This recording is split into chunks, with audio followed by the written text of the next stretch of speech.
들어갑니다. 1문단 고대 그리스의 회의주의 철학자 아그리파는 회의주의자들의 논변을 대표할 만큼 체계적인 형식성을 갖춘 5가지 논변 형식들을 구성하였다. 아그리파의 5가지 논변 형식들은 절대적 진리를 발견하였다고 주장하는 일종의 독단주의에 대한 철저한 학문적 의심이라 할 수 있다.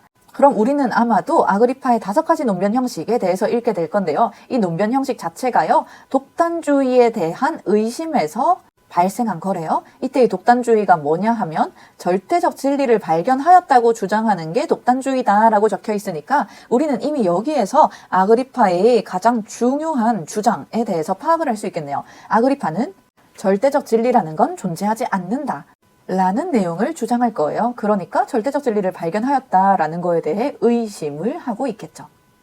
아그리파의 논변 형식들은 상호 긴밀한 연관관계를 맺고 있으며 회의주의 이론에 광범위하게 적용할 수 있는 가능성을 지닌다. 이 논변 형식들이 가지고 있는 특성이니까 넘버링 해놓을게요. 첫 번째, 5가지가 서로 긴밀한 관계가 있고요. 그 다음 2번째, 회의주의 이론. 아그리파 자체가 회의주의 철학이었으니까요. 회의주의 이론에 광범위하게 적용할 수 있는 가능성을 가지고 있다. 그가 이러한 체계를 구축한 이유는 독단주의자들이 취할 수 있는 이론적 대안을 봉쇄하고자 했기 때문이다. 아그리파의 논변 형식들은 추상적인 개념들의 연관관계를 파악함으로써 독단주의자들의 합리화 시도를 무너뜨린다. 3번째 성질, 추상적인 개념들의 연관관계를 파악을 했대요. 2문단, 먼저 철학적 의견이나 믿음들의 상위성의 논변 형식은 철학에는 상이한 여러 의견들이 존재하며 이런 상위성으로 인해 철학의 단일한 정체성은 확립될 수 없다는 점을 보여준다. 지금부터 아그리파의 5가지 논변 형식에 대해서 순차적으로 설명을 해줄 거예요. 먼저라는 표지가 있으니까요. 첫 번째 나온 게 철학적 의견이나 믿음들의 상위성의 논변 형식이라는 건데요. 이게 뭐냐 하면 철학에는 당연히 상이한 여러 의견들이 존재를 하고요. 이런 상이성, 차이가 있다, 다르다 이런 상이성 때문에 철학의 단일한 정체성이란 건 확립될 수 없다라고 주장하는 게 첫 번째 논변 형식이네요. 어떤 독단주의자가, 여기서 말하는 독단주의는 아그리파가 비판하는 존재죠. 어떤 독단주의자가 자신이 내세운 주장이 유일한 진리로 확립되어야 한다고 주장할 때 회의주의자는 얼마나 많은 철학적 의견이나 믿음들이 역사적으로 존재해 왔는지 제시할 수 있다. 이게 지금 얘기하는 상이한 여러 의견들이 존재하기 때문에 단일한 정체성, 너네가 말하는 유일한 진리라는 건 확립이 될 수 없어 라고 주장을 하고 있다는 거예요. 이 경우 독단주의자는 다양한 의견 중 자신이 동의하는 의견을 채택하기 위한 기준을 필요로 하게 된다. 만약 독단주의자가 자신의 주장이 진리라는 것을 입증하기 위해 증명되지 않았거나 증명될 수 없는 기준을 논증의 원리로 설정한다면 회의주의자는 이와 반대되는 기준을 논증의 원리로 제시할 수 있다. 계속해서 이어지는 게 독단주의자가 이런 주장을 펼칠 경우 회의주의자가 여기에 어떤 식으로 대응할 수 있는지인 거예요. 가령 독단주의자가 합리적 이유에 기초하지 않은 채 무조건 자신의 의견을 진리라고 주장할 경우, 말하자면 증명될 수 없는 기준을 가지고 지금 자신의 주장을 펼치고 있다는 거죠. 독단주의자가. 그런 경우 회의주의자는 동등한 권리를 지니고 무조건 그것이 거짓이라고 주장할 수 있다. 바로 위에 있었던 그것과 반대되는 기준을 논증의 원리로 제시하는 거죠. 앞에 독단주의자가 무조건 진리다라고 얘기했으니까 그거랑 반대로 회의주의자는 무조건 거짓이다라고 주장을 펼치면 된다. 따라서 독단주의자가 증명되지 않은 혹은 증명될 수 없는 기준에 호소할 경우 회의주의자는 그가 독단적인 전제 설정의 논변 형식에 빠지게 된다는 것을 보여줄 수 있다. 아까 1문단에서 시작하기를 논변 형식들이요 상호 긴밀한 연관관계를 맺고 있다라고 출발을 했었잖아요. 첫 번째 논변 형식에 대해서 내용을 읽기 시작했는데요. 이 경우 독단주의자가 자신의 주장을 강조하기 위해서 증명되지 않거나 증명될 수 없는 기준을 논증의 원리로 설정하면 독단적인 전제 설정의 논변 형식에 빠지게 된다라고 얘기해서 이 경우를 기점으로 해서 2번째 논변 형식에 대한 설명이 자연스럽게 이어지고 있었던 거예요. 첫 번째 논변 형식은 여러 의견들이 존재하니까 그 중에 하나가 유일한 정체성으로 확립이 될 수가 없다라고 주장하는 거. 2번째 논변 형식은 독단주의자가 자신의 주장을 강조하기 위해 증명되지 않거나 증명될 수 없는 기준을 가지고 오면 그대로 반대되는 기준을 제시를 하면 된다 하는 게 여기 적혀 있는 니은이었던 거예요. 3문단. 반면 어떤 독단주의자가 자신의 주장에 대한 증명 가능한 기준을 제시한 경우 케이스가 달라졌다 하는 거 이해하실 수 있으시죠? 아까까지는 증명이 안 되거나 증명할 수 없는 것을 제시했다면 지금부터는 증명 가능한 기준을 제시한 경우인 거예요. 이 경우에 회의주의자는 그 증명은 다시 어떤 기준에 의해 증명되는가라는 물음을 제기할 수 있어요. 독단주의자가 그 증명 기준이 증명되지 않았거나 증명될 수 없다라고 말한다면 독단적인 전제 설정의 논변 형식에 빠지게 될 것이다. 독단적인 전제 설정의 논변 형식은 이 문단에 있었던 동그라미 니은인 거고요. 여기에서 니은으로 연결되는 이유 이해하실 수 있겠죠? 니은 자체가 언제 사용할 수 있는 논변이었냐 하면 증명이 안 되는 기준을 사용하면 니은 논변을 사용하면 되는 거였거든요. 그대로 만약에 그 사람이 기준을 제시를 하면, 증명 가능한 기준을 제시하면 그 기준을 다시 증명해봐 라고 요청을 할 수 있다는 거죠. 그런 경우에 케이스가 이제 두 가지로 나뉘는 거예요. 이 기준을 다시 증명하기 위해서 증명되지 않거나 증명될 수 없는 것을 주장을 하면 위에 있었던 니은 논변으로 다시 돌아가면 되는 거고, 만약에 그렇지 않고 반대로 그 증명 기준이 증명되었다고 말한다면 그는 다시 그 증명의 기준은 무엇인지에 대한 무한한 물음에 답해야 하는 공경에 처한다. 이게 지금 무슨 얘기냐 하면 독단주의자가요, 자신의 주장을 증명할 수 있는 기준을 제시했어요. 근데 거기에 대해서 회의주의자들은 그거를 다시 증명해줘 라고 요청을 한다는 거잖아요. 이게 말하자면 아기들 몇 살인지는 잘 모르겠지만 모든 아기들이 겪는다는 왜 시기 들어본 적 있으실까요? 아기들이 어릴 때 왜? 라는 질문을 무한으로 물어보는 시기가 오거든요. 왜? 라고 처음에 물을 때 부모님이 어떻게 대답을 해주죠. 그러면 그 대답에 대해서 다시 아기가 물어보는 거예요. 그건 왜? 그러면 다시 대답을 해주시겠죠? 그 대답에 대해서 다시 물어봅니다. 왜? 라고 해서 끝없이 왜에 대답을 해야 되는 시기가 어린아이일 때 누구나 오는데요. 그거를 실제로 회의주의자들이 활용을 할 수 있다는 거예요. 증명 가능한 기준을 제시하면 그건 왜? 라고 다시 물으면 되고요. 또 증명 가능한 기준을 제시를 하면 그건 또 왜? 라고 해서 이러한 무한 소급의 논변 형식, 그야말로 무한으로 돌아갈 수 있다는 거예요. 왜? 이러한 무한 소급의 논변 형식은 철학자들이 논증의 최후 지점을 제시할 수 없다는 난점을 드러낼 수 있다. 유한한 인간이 무한 소급의 증명 과정을 전부 조사하는 것은 불가능한 일이기 때문에 철학자들은 논증의 최초 지점에 도달하는 최후의 근거를 제시하지 못하게 된다. 이런 식으로 회의주의가 독단주의를 이겨먹을 수 있다라는 내용인 거예요. 4문단. 독단주의자들은 이러한 난점을 피하기 위해, 위에 있었던 무한소급의 난점을 피하기 위해 기준을 증명하고 그 증명을 위해 바로 그 증명을 필요로 했던 기준에 호소하는 전략을 택할 수 있다. 이건 무슨 말이냐 하면 아까 왜가 계속해서 반복되는 거라고 했잖아요. 이때 왜를요, 이런 식으로 사용을 하는 거예요. 누군가가 이제 비타민, 영양제를 열심히 챙겨 먹고 있는 거예요. 그래서 물어보는 거죠. 왜 비타민을 먹어? 라고 질문하는 경우에 이게 건강에 좋으니까 라고 대답할 수 있겠죠? 거기에 대해서 회의주의자가 왜? 라고 무한으로 물을 거잖아요. 그러면 왜 건강에 좋은 거야? 라고 물었을 때 그 사람이 이런 식으로 대답할 수 있겠죠. 왜냐하면 비타민 그 제품 설명란에 그렇게 적혀 있었으니까. 그럼 마찬가지 회의주의자가 다시 물어봅니다. 왜 그렇게 적혀 있어? 라고 물으면 이제 독단주의자가 대답을 할 수 있는 거예요. 건강에 좋으니까 그렇게 적혀 있겠지. 그래서 이 질문과 답변이 계속해서 반복이 되는 거예요. 왜 건강에 좋아? 그렇게 적혀 있으니까 좋겠지. 왜 그렇게 적혀 있는 거야? 건강에 좋으니까 그렇게 적혀 있겠지. 무한으로 같은 문답이 반복이 되게 되는 것을 지금 4문단에서 얘기하고 있는 거예요.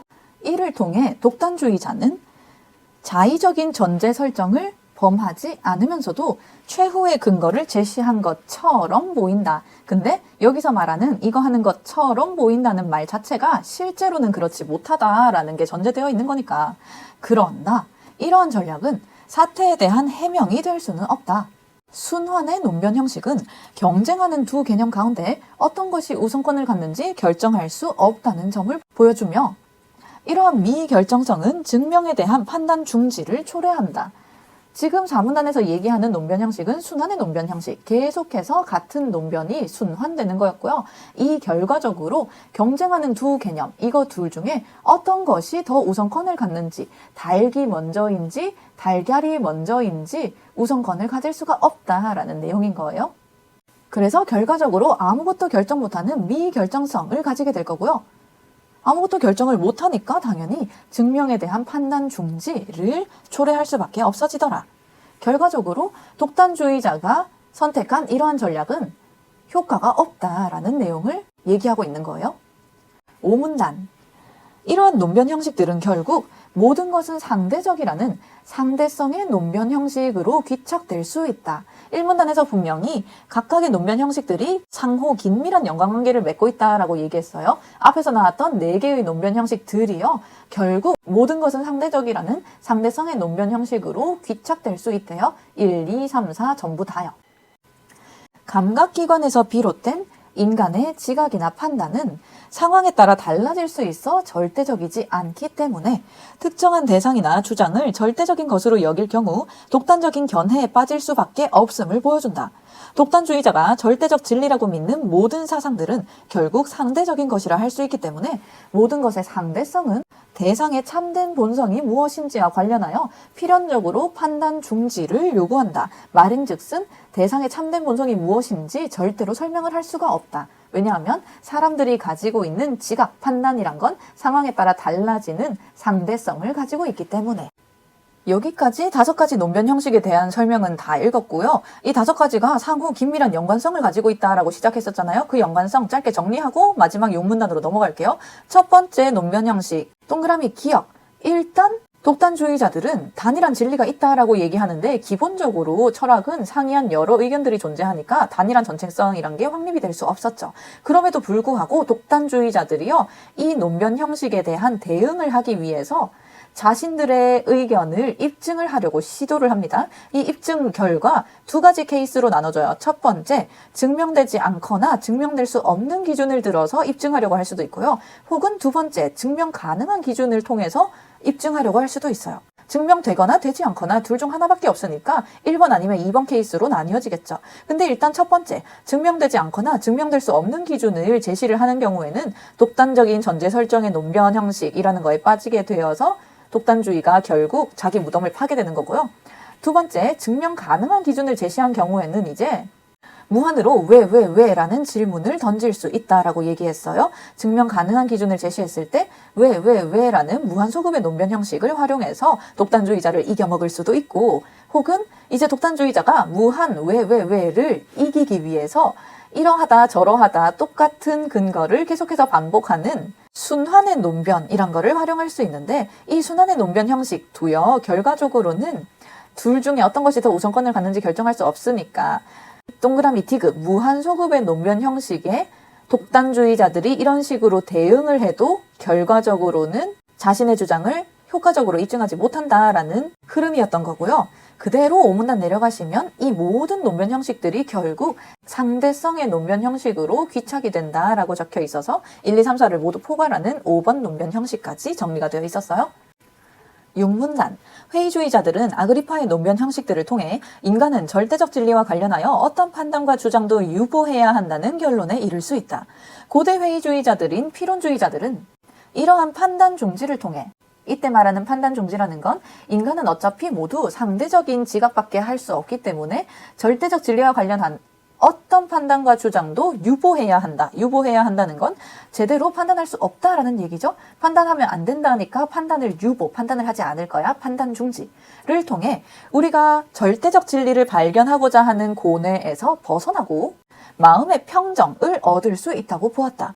광풍이 몰아치는 배 위에서 탈출하기 위해 몸부림치고 공포에 떨며 울부짖는 승객들에게 갑판 위에서 음식을 계속 먹고 있는 돼지를 가리키며 저 돼지에 동요하지 않는 상태야말로 현인들이 명심하지 않으면 안 된다라고 한 피론의 일화는 이를 상징적으로 드러낸다. 여기서 말하는 이라는 건 판단 중지를 해서 절대적 진리를 발견하고자 하는 고뇌를 벗어나서 마음의 평정을 얻을 수 있다라는 걸 보여주는 사례라는 거잖아요. 그러면 이 고뇌에서 벗어나서 평정을 유지한다라는 걸 A, B와 연결해서 생각을 해주셔야 되죠.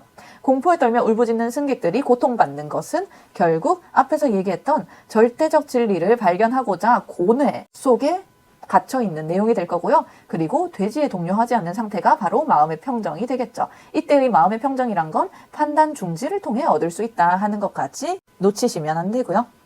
회의주의자들은 아그리파의 논변 형식들을 통해 전통적인 정당화 방식에 의해서는 참다운 근거 제시가 불가능하다는 것을 보여주는 동시에 절대적 진리에 관한 철학적 지식을 정립할 수 있는 가능성 자체에 근원적 물음을 던지고 있는 것이다. 말인즉슨 철학적 지식을 정립할 수 있는 가능성 자체가 있다 없다. 없다라는 얘기여서요. 철학적 지식을 정립하지 못한다는 얘기네요. 까지 확인해 주셔야 돼요. 여기까지 문제풀로 내려갑니다. 1번 문제, 윗글에 대해 이해한 내용으로 적절한 것은 맞는 것을 고르셔야 되고요. 1번, 회의주의자들은 철저한 학문적 의심을 활용해 절대적 진리의 존재를 입증하였다. 1문단의 완전 초반부부터 엄청나게 강조했다 하는 거 기억나실까요? 회의주의자들은 절대적 진리의 존재에 대해서 부정하고 의심하는 존재였으니까요. 1문단에 아그리파도 관련된 내용이 있었고 마지막 6문단에서도 관련된 내용이 있었고요. 2번, 회의주의자들은 절대적 진리에 대한 전통적인 정당화 방식에 한계가 있다고 보았다 하는 게 방금 읽은 6문단에서 언급이 되어 있었죠. 맞는 말. 3번, 독단주의자들은 자신들이 내세운 주장에 대한 어떤 증명 기준도 제시하려 하지 않았다 하는 건 틀린 말이고요. 증명 기준을 이렇게 제시하든 저렇게 제시하든 결과적으로 틀린 논변이 되어요 라는 내용이었던 거니까 아예 기준을 제시하지 않았다 하는 거랑은 다른 내용이에요. 4번, 독단주의자들은 절대적 진리는 존재할 수 없다고 여기는 건 피론주의자, 회의주의자들이었죠. 뒤에 철학의 단일한 존책성을 확립하려 한 거는 맞는 말이고요. 5번, 피론주의자들은 절대적 진리가 존재하지 않는다는 사실을 증명해야만 마음의 평정을 얻을 수 있다고 보았다. 절대적 진리가 존재하지 않는다를 증명하는 거 아니고요. 이러한 것에 대한 판단을 아예 유보해야 돼요. 절대적 진리가 있는지 없는지 판단하지 말아야 한다라는 게 피론주의자들의 주장인 거예요. 6문단에서 관련된 내용 얻을 수 있어요. 2번, 기억에서 미음과 관련한 회의주의자들의 대응으로 적절하지 않은 것은 기억에서 미음까지는 순서대로 5가지 논변 방식이었고요. 1번, 기억, 자신이 내세운 주장이 유일한 진리라고 주장하는 사람에게 그 주장이 입증될 수 없다는 것을 증명하는 보편적인 진리를 찾아서 제시하는 건 회의주의자들이 이런 식으로 대응을 할 리가 없잖아요. 틀린 것을 골라야 되는 문제였는데 1번이 바로 틀렸다 하는 거 이해하실 수 있겠네요. 2번, 꿈에서 들은 예언을 절대적 진리라 주장하는 사람에게 그 예언이 거짓이라는 예언을 꿈에서 들었다고 주장함으로써 대응하면 된다. 꿈에서 들은 예언을 절대적 진리라고 주장하는 건 증명을 할 수 없는 것을 기준으로 현재 자신의 주장을 입증하려고 하고 있는 거고요. 증명할 수 없는 것을 기준으로 논증을 펼친다면 그것과 동등한 권리를 가지고 무조건 그것이 거짓이라고 대응을 하면 된다 했거든요. 그래서 동등한 권리를 가지고 무조건 그게 거짓이라는 예언, 동등한 권리로 반대되는 주장을 펼치면 된다라고 적혀 있는 거 2문단에서 언급된 그대로 활용을 한 거네요. 3번, 사물의 본질에 대한 자신의 판단을 증명하는 기준을 제시하는 사람에게 그 증명의 기준을 다시 증명하도록 요구함으로써 무한소급의 원칙에 빠지도록 하는 거였고요. 무한으로 왜를 질문하는 거라고 얘기했었죠.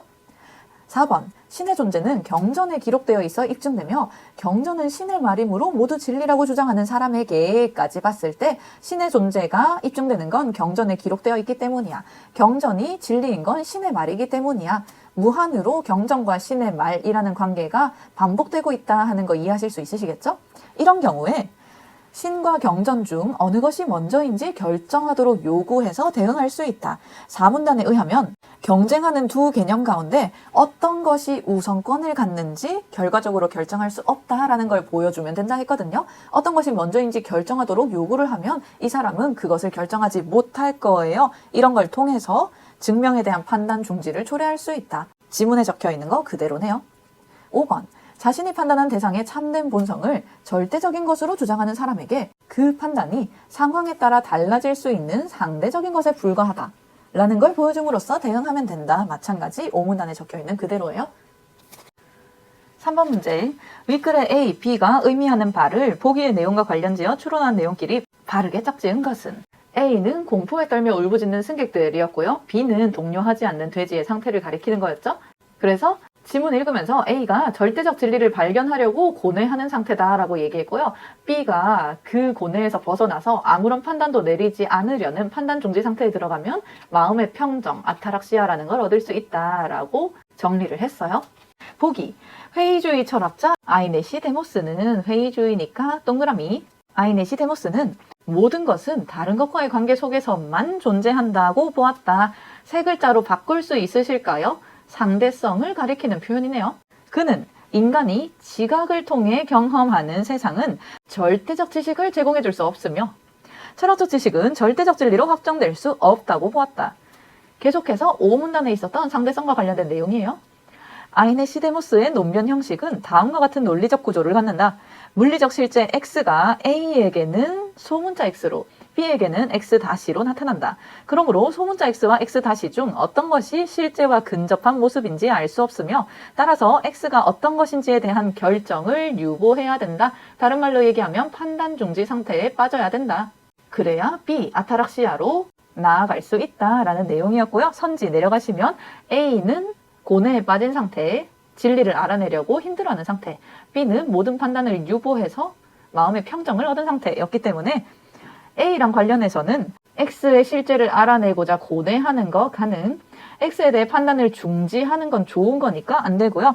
자신의 발견을 참이라고 믿는 철학자들, 참인지 거짓인지 확실하게 판단을 내린 사람들이기 때문에 부정적인 대상에 해당하기는 하지만 사실 엄밀히 말해서 A에서 얘기하는 것과는 조금 다르긴 해요. 그래도 일단 1번, 3번 선지 남겨놓으시고 4번, 지각을 통한 진리 인식 가능성 자체에 근원적 물음을 던지는 사람들, 가능성 자체에 근원적 물음을 던지는 건 회의주의자들이 하는 거였거든요. 그래서 마찬가지 A에 해당하는 내용이 아니에요. 5번, 대상이 관계 속에서만 존재한다라고 하는 거 마찬가지 상대성에 대한 내용이잖아요. A에 들어오면 안 된다. 그래서 사실은 A만 봤을 때도 1번이 정답이다 하는 예감이 강하게 오기는 하지만 일단 보수적으로 1번과 3번을 남겨놓은 채로 B로 넘어가시면 되겠네요. B, 소문자 X와 X- 중 어느 것이 X와 가까운지 판단을 중지한 게 동그라미 B니까 1번이 정답이고요. 3번 선지, 철학적 지식을 절대적 진리로 확정하는 건 회의주의자가 주장하는 바가 아니니까 틀렸다 하는 걸 쉽게 이해하실 수 있겠네요. 4번 문제, 위크를 참고할 때 아그리파의 관점에서 보기의 생각을 이해한 내용으로 적절하지 않은 것은 마찬가지 회의주의자인 아그리파의 관점에서 보기를 판단을 하셔야 돼요. 틀린 것을 고르셔야 되고요. 보기, 귀납적 논증의 경우 결론은 일부 특수한 사례들의 축적에 의해 정당화된다. 그러나 결론은 절대적인 필연성을 지니지는 못한다. 사례들이란 무한함으로 무한한 사례를 인간이 모두 조사할 수는 없기 때문이다 라고 적혀 있는 거 지문에서 비슷한 내용 읽었던 거 기억나실까요? 3문단에 있었던 무한소급의 논변에서 제시된 내용이었어요. 연역적 논증 역시 마찬가지다.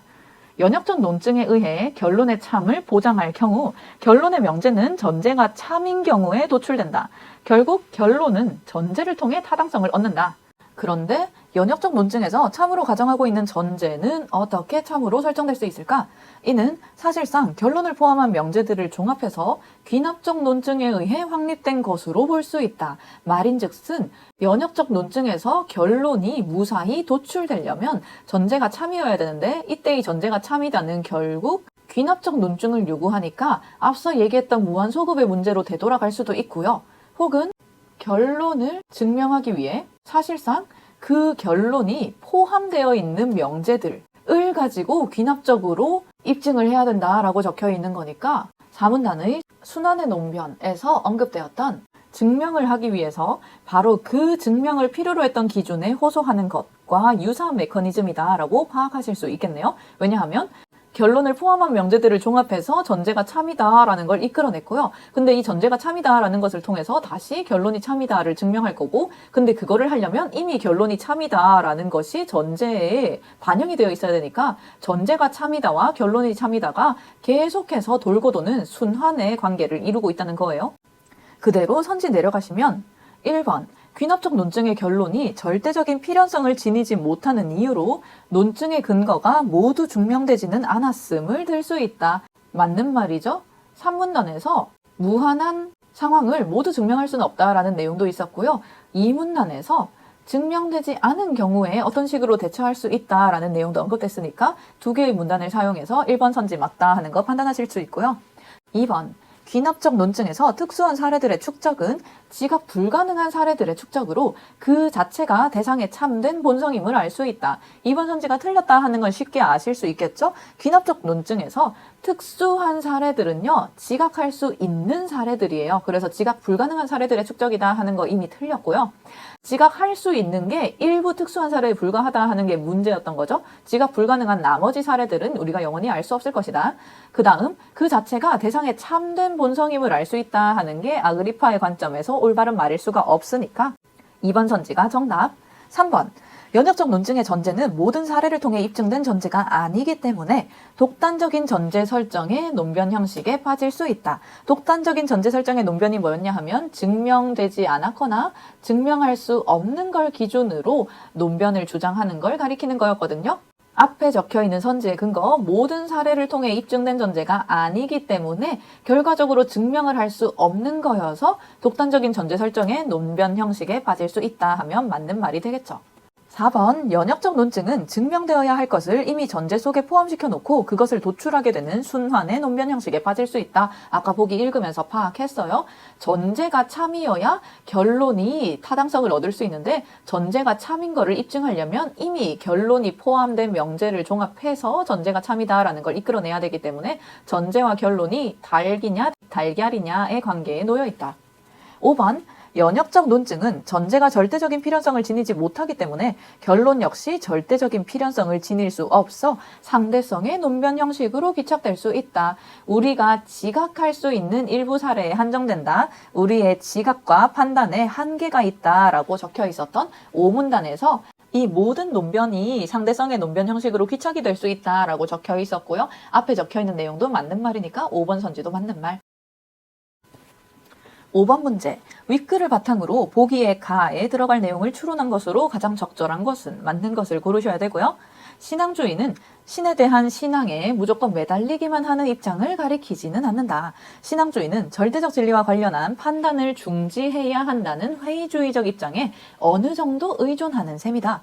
그러면 여기 적혀 있는 건 우리가 읽은 지문과의 공통점 되겠고요. 회의주의를 통해 우리가 가라는 인식의 한계를 자각하면 결국 기존의 이성을 폐기하고 신앙으로 귀의하는 결론에 이를 수 있는 것이다. 결론은 회의주의와는 차이점이 있다라고 생각해 주시면 되겠네요. 근데 이성의 시대에 신앙의 시대가 병존하는 것은 회의주의와 신앙주의가 마치 동전의 양면 같다는 것을 인식할 때 비로소 이해될 수 있다. 이 문제의 포인트는 윗글을 바탕으로 가에 들어갈 내용을 추론을 하셔야 되고요. 그럼 여기에서 나타나는 인식의 한계라는 건 윗글에서 주장하고 있는 내용을 연결해야 되니까 선지 내려가시면 1번 선지, 대상의 참된 본성이 무엇인지 알 수 없다. 그래서 우리가 모든 진리에 대한 판단을 유보, 중지해야 한다라고 얘기했던 게 맞는 선지가 될 수밖에 없는 거죠. 2번, 신을 통해서만 절대적 진리를 판단할 수 있는 존재라는 것은 윗글을 바탕으로 할 때 가에 있는 인식의 한계에 들어갈 수가 없다. 왜냐하면 회의주의를 통해서 우리가 이거 하다는 인식의 한계를 자각할 수 있다 했거든요. 근데 여기 적혀 있는 건 인식의 한계인 거는 맞지만 회의주의에서 주장하는 바는 아니니까 틀렸다라는 거 이해해 주셔야 되고요. 3번, 정당한 학문적 의심을 지닐 만큼 이성적이지는 않은 존재, 이성적이지 않아서 인식의 한계가 있다 아니었죠? 4번, 회의주의를 통해서만 절대적 진리와 지식을 찾을 수 있는 존재, 회의주의는 절대적 진리와 지식을 찾는 것을 중단하는 입장이었어요. 5번, 신의 존재 외에는 어떠한 것도 증명할 수 없다는 한계를 지닌 존재, 다른 말로 하면 신의 존재는 증명할 수 있다라는 말이 돼서 마찬가지 5번도 틀렸다 하는 거 쉽게 이해하실 수 있겠네요. 여기까지 이 지문 설명 마무리하도록 할게요. 고생했어요.